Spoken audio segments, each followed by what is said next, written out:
Welcome to Man Does Tech, where I solve the problems you didn't even know you had. In this video, I will explain how to can elderberry syrup. This process allows you to safely preserve your homemade syrup, ensuring you have a supply of this beneficial tonic throughout the year. We will cover everything from preparing your delicious syrup to the final water bath canning steps. Get ready to learn a valuable skill for your pantry. First, let's make the syrup. Start by combining 4 cups of fresh elderberries with 8 cups of water in a large pot. Bring this to a boil, then reduce the heat and simmer for 30 minutes. After simmering, strain the liquid, discarding the solids. Return the liquid to the pot, adding 4 cups of sugar, 2 teaspoons of cinnamon, and 1 teaspoon of cloves.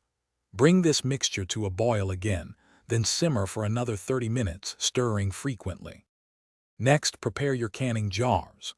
Ensure your jars and lids are thoroughly washed and sterilized to prevent contamination. For each pint jar, add 1 tablespoon of bottled lemon juice. This is crucial for safe acidity.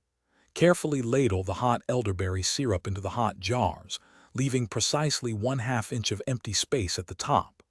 Finally, wipe the jar rims clean with a damp cloth and secure new lids and rings until they are fingertip tight.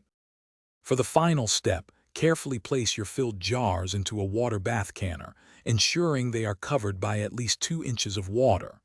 Bring the water to a rolling boil, then process pint or smaller jars for 40 minutes.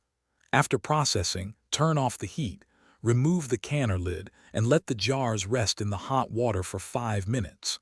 Finally, remove the jars and cool them undisturbed for 12 to 24 hours before checking for a proper seal and storing them.